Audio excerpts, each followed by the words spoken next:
Vous regardez une nouvelle édition d'information sur RTI 1. Bonsoir à tous.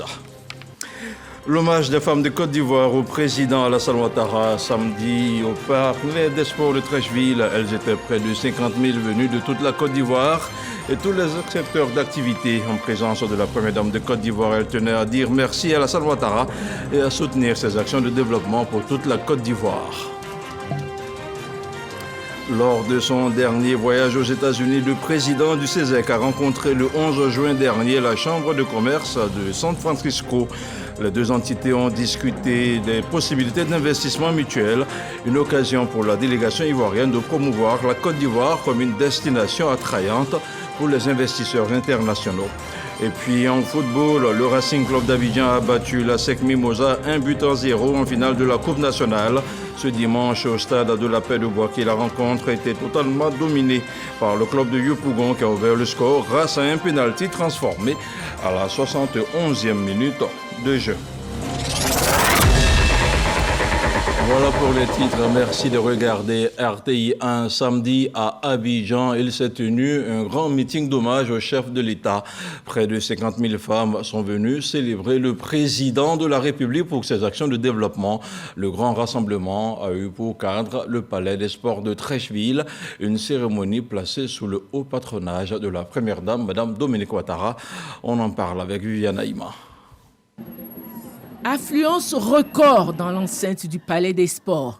Le grand rassemblement des femmes de Côte d'Ivoire pour rendre hommage au président de la République Alassane Ouattara a dépassé les attentes du comité d'organisation.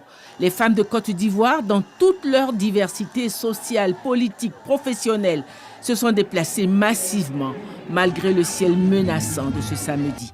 Ambiance de fête, d'où émanait un sentiment de solidarité, la communion semblait totale.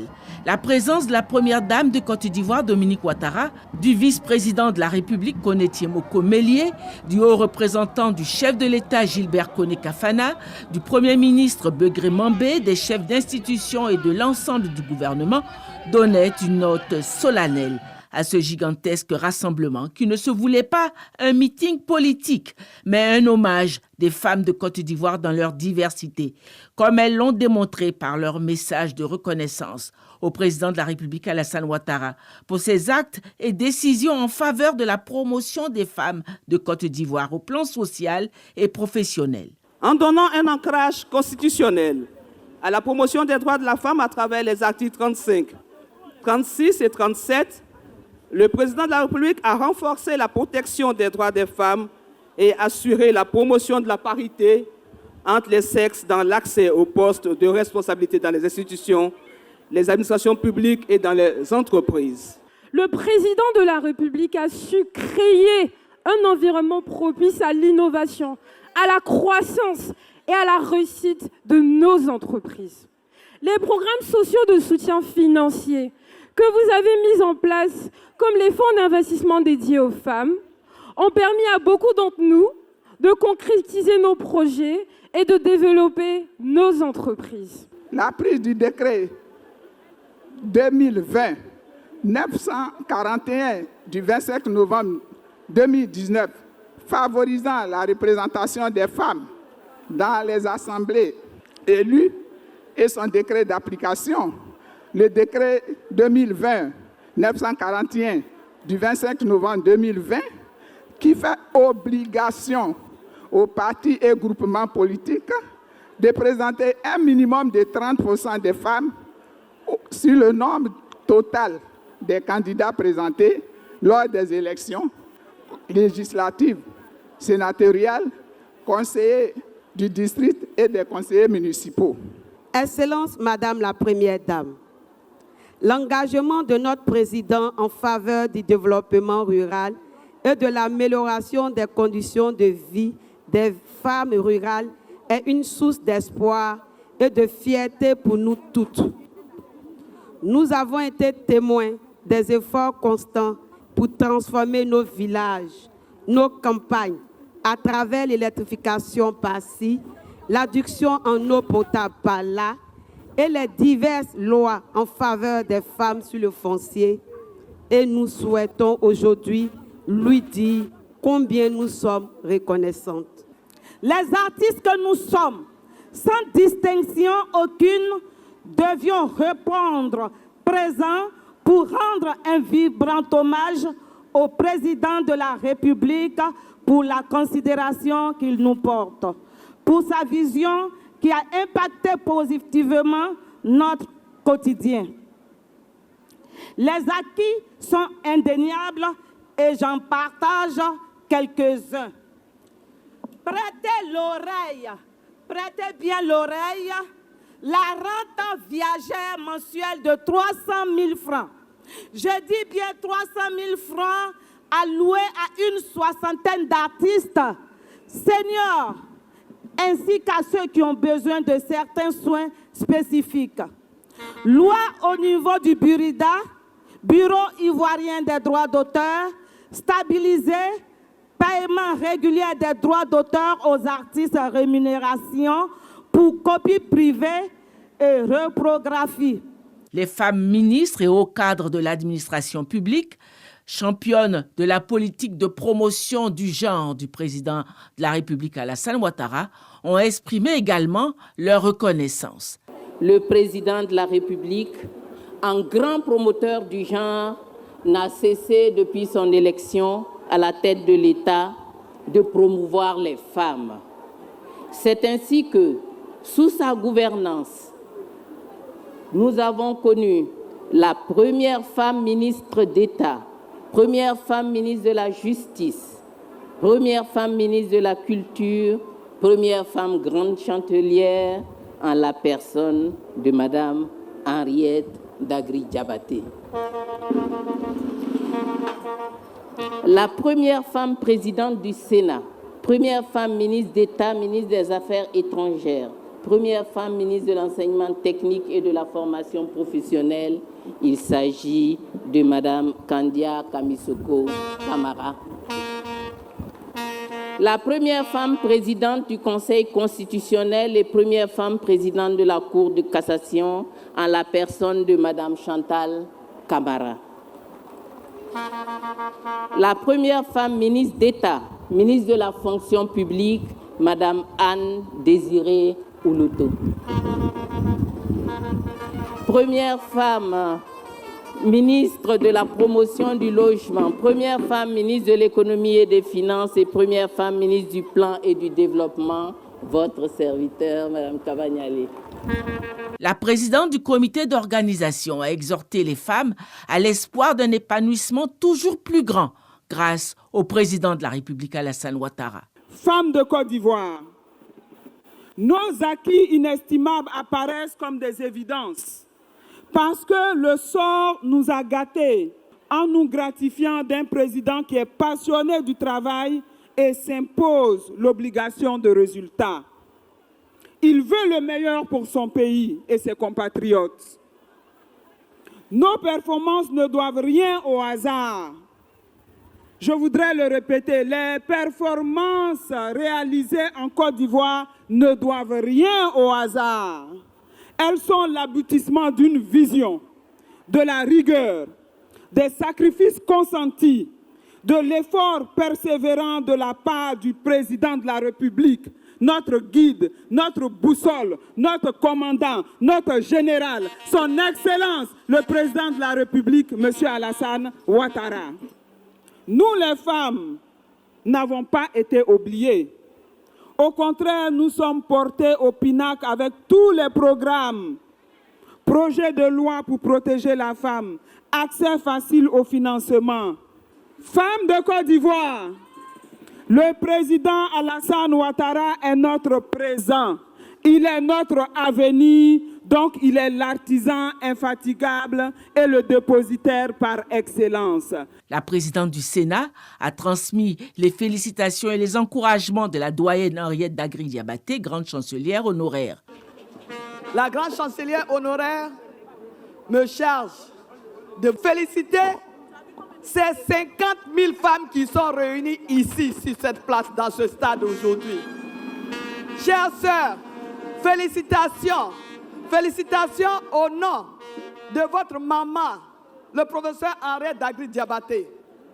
Le professeur Henriette Dagri-Diabaté me charge, enfin, de dire aux femmes de Côte d'Ivoire qu'elles peuvent toujours compter sur sa disponibilité, qu'elles peuvent toujours compter sur son affection maternelle pour les accompagner, dans leur ambition de faire en sorte que cette Côte d'Ivoire demeure en paix. La première dame de Côte d'Ivoire a exprimé sa reconnaissance à toutes ses sœurs de Côte d'Ivoire pour cet hommage rendu à son époux et les a félicitées pour leur contribution à la bonne marche de la Côte d'Ivoire. Chères femmes de Côte d'Ivoire, mes chères sœurs, j'aimerais vous dire combien je suis heureuse et fière de vous voir toutes réunies aujourd'hui.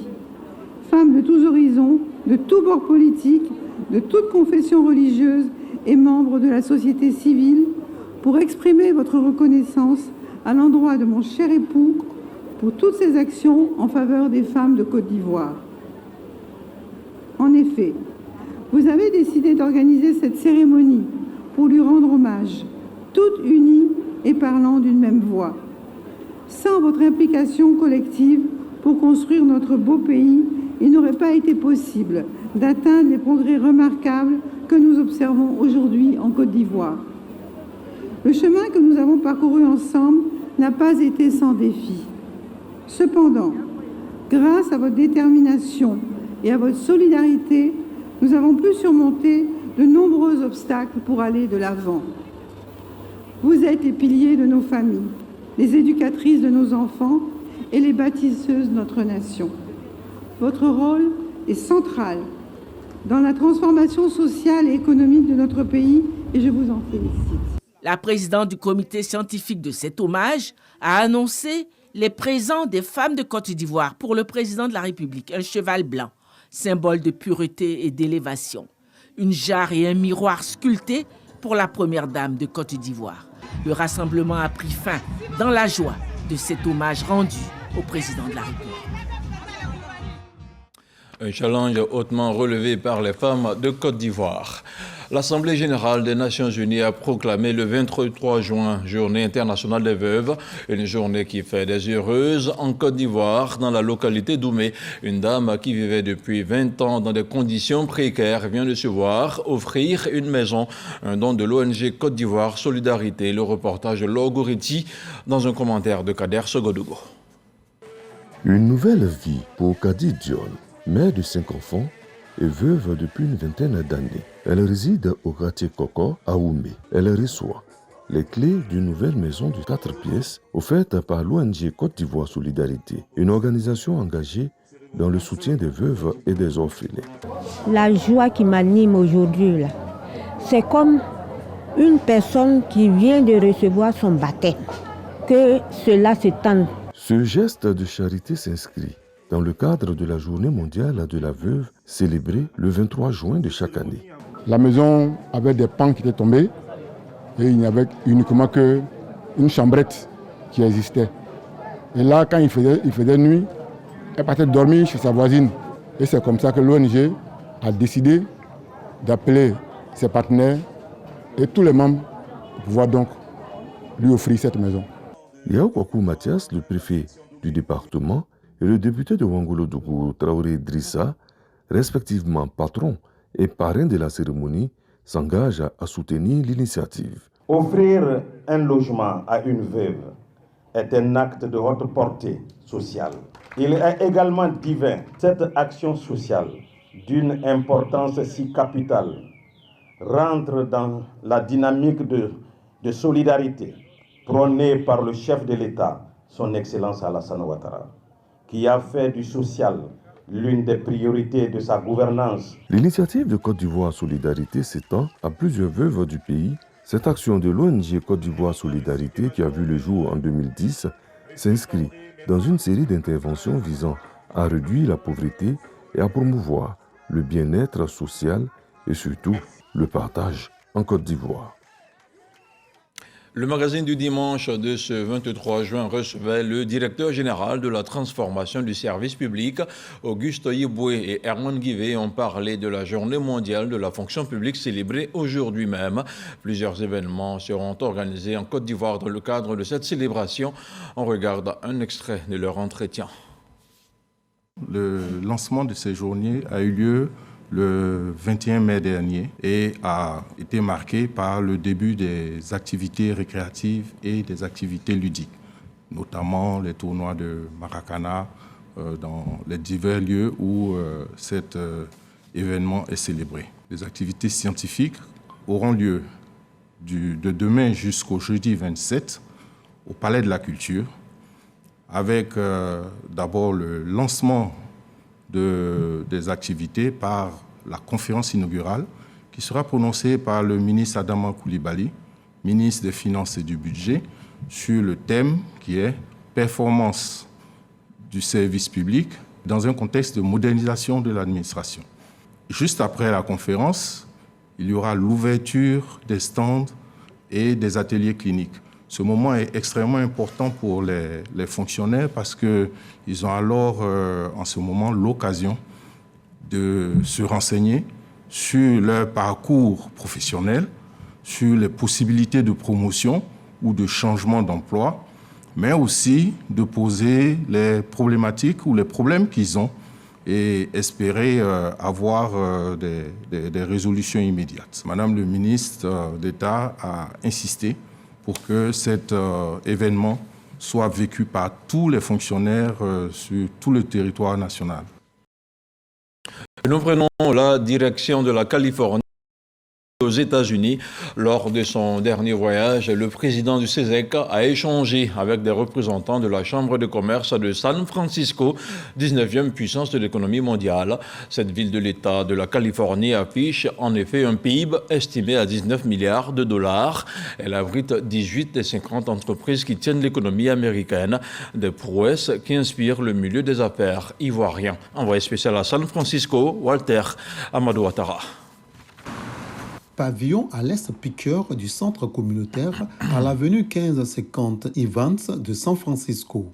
Le directeur du commerce international de la mairie de San Francisco, Mark Chandler, présente les atouts de cette ville américaine qui détient à elle seule 18 des 50 premières entreprises qui font l'économie des États-Unis d'Amérique. Après lui, des membres de la Chambre de commerce africaine-américaine exposent sur la contribution des nouvelles technologies dans le dynamisme économique.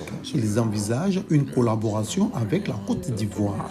Cela doit se faire dans d'autres domaines comme l'éducation, le business, le sport et la culture. Et donc nous pensons à un programme commun et surtout pour l'intégration des peuples.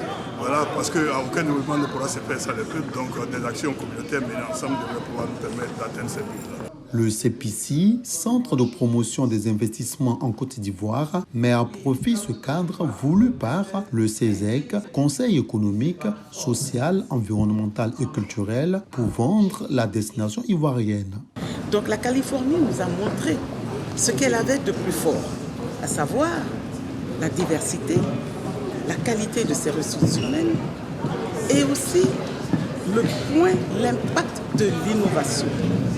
La Côte d'Ivoire a aussi montré ses opportunités, la qualité de ses ressources naturelles et aussi sa vision d'arriver vers un état de pays émergent à revenus intermédiaires dans les toutes prochaines années. L'ambassadrice des États-Unis d'Amérique en Côte d'Ivoire, Jessica Davis-Ba, apporte sa contribution dans la démarche. Elle invite les potentiels investisseurs américains à s'intéresser à la Côte d'Ivoire. Édifié, le docteur Eugène Akaoulé, président du CESEC, soutient qu'il faut mutualiser les énergies et apprendre des autres pour consolider les acquis du développement en cours en faveur des populations ivoiriennes. Ville de l'État de la Californie, San Francisco est la 19e puissance de l'économie mondiale. Elle a un PIB estimé à près de 12 000 milliards de francs CFA. Et ici, en Côte d'Ivoire, la culture et la transformation du manioc est devenue un moyen d'autonomisation pour les femmes de la région du Tongui. Dans le département de Mans, plusieurs d'entre elles, réunies en association, ont reçu l'appui du chef de l'État pour améliorer leur technique culturelle. Un important don de semences, d'engrais et de matériel de production et de transformation en plus de 25 millions de francs CFA leur a été offert. Le compte-rendu de Soro Corona. Champ école de culture de manioc de l'association Zrakwaki de Mans. Les 25 membres de l'organisation appliquent à la lettre les consignes des agents de l'ANADER. Ces productrices reçoivent la visite d'une délégation composée du chef de cabinet du président de la République, Claude Saïd Soumaoro, d'une représentante de la FAO, Fonds des Nations Unies pour l'alimentation et du corps préfectoral de la région du Tonki. Ces autorités sont venues voir le travail de ces femmes et toucher du doigt leurs difficultés. Les femmes membres de l'Union de 218 associations de Mans ont beaucoup d'obstacles à surmonter dans la quête de leur autonomisation. Actuellement, nous avons 150 hectares de manioc. On a besoin des matériels, des équipements pour que le travail avance. Mon rôle, c'est de les sensibiliser pour qu'elles aient une notion de l'autonomisation des femmes. Comme les partenaires sont là, on souhaiterait travailler avec des nouvelles techniques. Après le champ, cap est mis sur une unité industrielle de transformation du manioc. Cette usine transforme le tubercule en 13 produits dérivés. Ici, il est question de voir l'engagement de ces femmes pour leur autonomisation. Les besoins exprimés par ces femmes ont eu une oreille attentive auprès du président de la République, Alassane Ouattara. Un don d'une valeur de 25 millions de francs CFA. Alassane Ouattara me dit, m'a chargé, dit aux femmes de Mans que je les aime. Je vais vous apporter juste quelques présents. Maintenant que j'ai vu, je m'avais lui dire ce que j'ai vu, ce que j'ai entendu. Impressionné par l'organisation et le travail des 218 associations, la FAO décide d'accompagner les femmes de Mans. Nous allons porter une attention particulière par rapport à ce que vous faites pour voir dans quelle mesure tous les projets pour lesquels nous sommes en train de faire la recherche de fonds, dans quelle mesure nous pouvons vous inclure ou inclure vos activités dans ces projets. Ces productrices et transformatrices du manioc se disent reconnaissantes au chef de l'État. C'est grâce à notre fils aussi, parce qu'il est proche du président. Et il est allé parler des femmes de Mans en bien. Et le président aussi, ça a touché son cœur, il nous a fait plein de dons. Au nom des femmes de Mans, nous voulons lui dire merci. Un rendez-vous entre l'Union des associations de femmes de Mans et la première dame de Côte d'Ivoire, Dominique Ouattara, est en vue. Cette rencontre permettra aux femmes de poser leurs préoccupations. À Zopé, en fait, le chef de village de la localité a été investi récemment. Nanan Akei Anon Léonce a reçu son arrêté de nomination, la grande joie des populations. Le septuagénaire devient ainsi le 16e chef de village d'Adzopé. Le reportage de Jeanna Toubé. À l'esplanade de la Maison de la Culture à Zopé, le chef de village, le hobby comme on l'appelle en pays Yakié, porté par les membres de sa génération les Nyando, est accueilli sur des accents de joie. Passé l'instant bain de foule, le Nana accueilli Anon Léon se soumet au rituel de l'investiture, comme l'exige la tradition.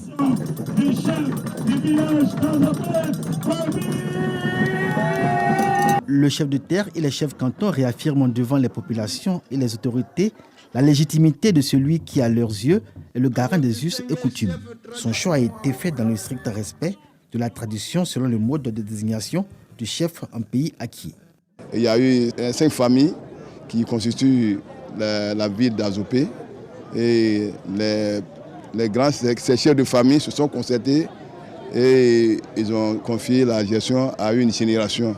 C'est la génération Nyando et c'est dans cette génération que le chef Okei a été choisi. De 2020, année de sa désignation à ce jour, 4 ans que Nana Akei Léonce préside aux destinées d'Adzopé, crédité par ses administrés, filles et cadres de cette localité, d'une gestion saine et d'une bonne gouvernance. À sa légitimité incontestée s'ajoute maintenant la légalité. Le chef de village d'Adzopé reçoit devant le représentant du parrain, le ministre Vagondo Diomandé, représenté par son directeur de cabinet adjoint, Fructueux Bako et Hachi Patrick, président du conseil régional de la Mai, son arrêté de nomination. Acte qui fait de Nana Akei Léonce l'interlocuteur de son village dans ses rapports avec l'administration. Sachons raison garder.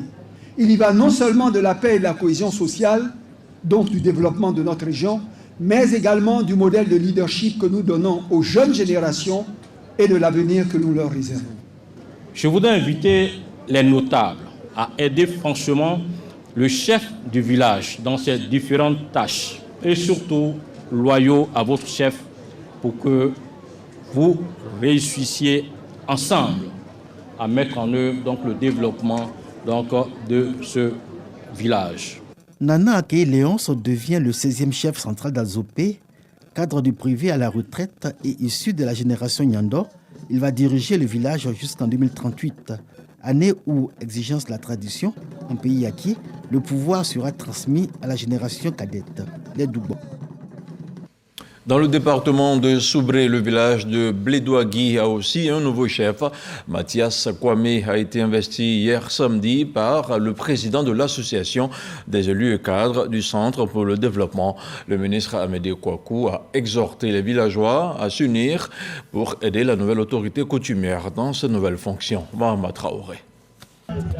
Sur la place publique du village de Blédouagui, le ministre Amédée Kouakou et sa délégation, composée du ministre-gouverneur Philippe Légré, sont accueillis dans la ferveur.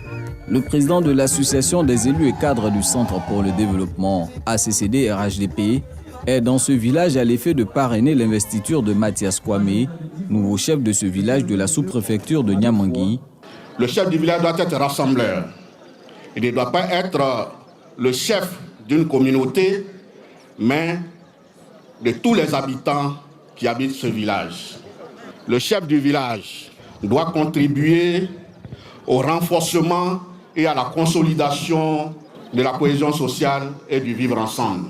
Comme à chacune de ses sorties en milieu rural, Amédée Kouakou ne manque pas d'exhorter les populations à croire en la politique de développement du président Alassane Ouattara. Nous nous sommes fiers de travailler aux côtés du président Alassane Ouattara, qui apporte la paix, la sécurité et le développement dans ce pays. Et il a démontré par ses actes tout ce qu'il a fait pour ce pays. Et on souhaite qu'il continue ce travail important pour ce pays. Il ne faut pas que les gens viennent vous blaguer ici. Celui qui pense qu'il peut faire autre chose, la seule personne qui a fait ses preuves, c'est le président Alassane Ouattara. Faites-nous confiance. Question de renforcer cette confiance, Amédée Kouakou promet des routes reprofilées et de l'eau potable aux populations de Blédouagui, tout en les exhortant à renforcer la cohésion sociale dans le village autour du nouveau chef, Mathias Kwame. 27 projets attribués au département de Boundiali par le conseil régional de la Bagoué vont connaître un début de réalisation. Dans le village de Gbemou, le coup d'envoi des travaux a été lancé par le ministre de la Construction, du Logement et de l'Urbanisme. Bruno Nabagné-Koné a saisi l'occasion pour exprimer la reconnaissance des populations de la Bagoué au chef de l'État. Le reportage de Charles Tatou.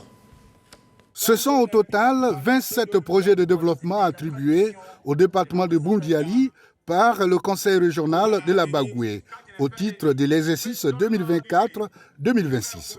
Pour le lancement de l'ensemble de tous les projets de ce département, le ministre de la Construction, du Logement et de l'Urbanisme, président du conseil régional de la Bagoué, a choisi le village de Gbemou, où il s'est rendu à la tête d'une forte délégation accueillis par les cadres du village qui aspiraient aussi à cet accueil du ministre pour formuler les besoins de leur localité. Les actions de développement prévues pour la zone de Boundiali valent une enveloppe de plus de 800 millions de francs CFA.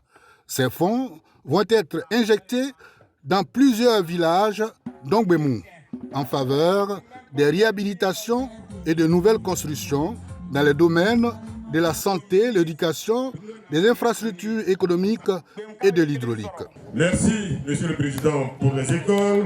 Merci pour les centres d'excellence. Merci pour les infrastructures routières, Monsieur le Président. Merci en particulier pour la route Korogo-Boundiali dont les travaux de réhabilitation lourde sont en cours de démarrage. Chères populations, aussi je remercie le Président en votre nom, en vos noms à tous et à toutes. C'est pour vous demander également de continuer à faire confiance au chef de l'État.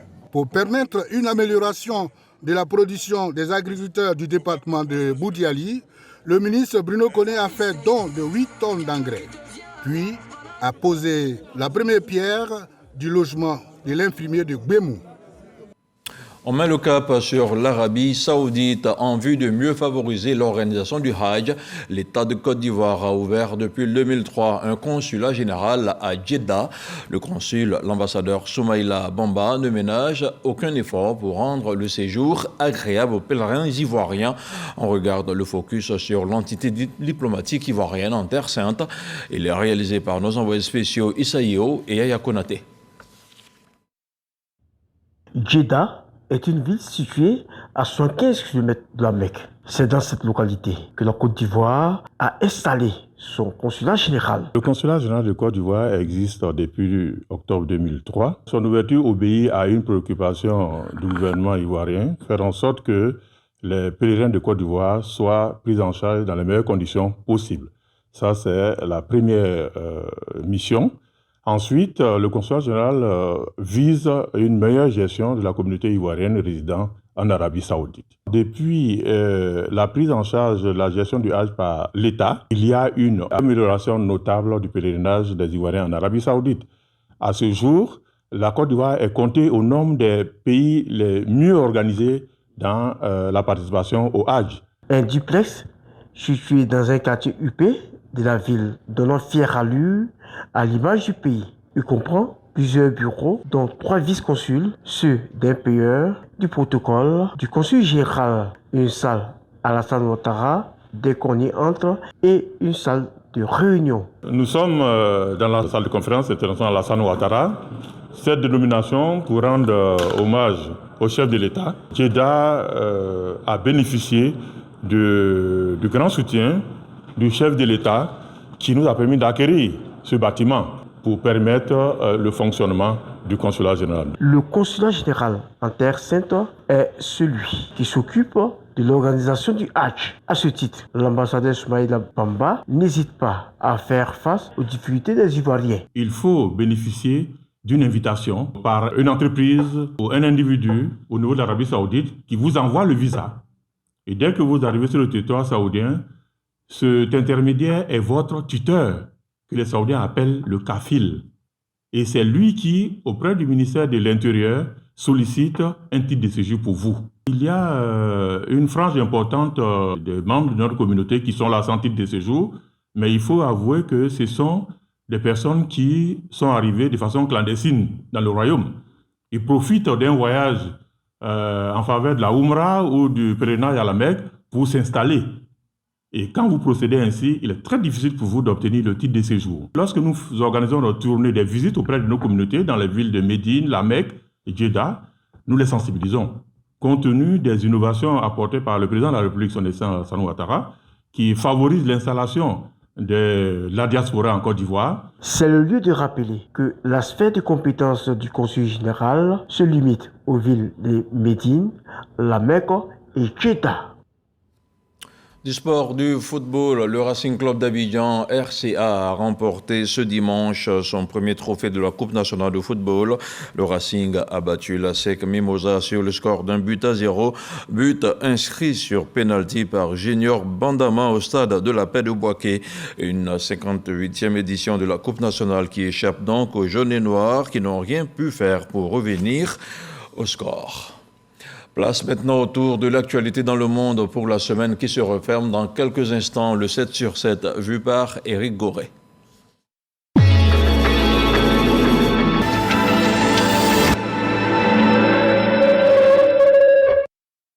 L'ex-président Jacob Zuma conteste les résultats des élections législatives. Il appelle ses sympathisants à une manifestation pacifique. Le Premier ministre Benjamin Netanyahou dissout le cabinet de guerre israélien après la démission du premier responsable de ce département militaire. Manifestation contre un projet du gouvernement kényan qui vise à mettre des taxes sur le prix du pain et des véhicules particuliers. Vladimir Poutine rencontre le leader nord-coréen Kim Jong-un pour le renforcement des liens de ces deux pays. Bassirou Diomaye Faye à Paris a été invité à déjeuner par le président français Emmanuel Macron. Les deux chefs d'État décident de donner un coup d'accélérateur aux relations de ces deux États. La condamnation à mort du rappeur militant iranien Toumaj Salehi vient d'être levée par la Cour suprême. Sans répit pour l'armée russe qui a effectué ce dimanche matin des frappes. Cette attaque a fait 3 morts et 58 blessés.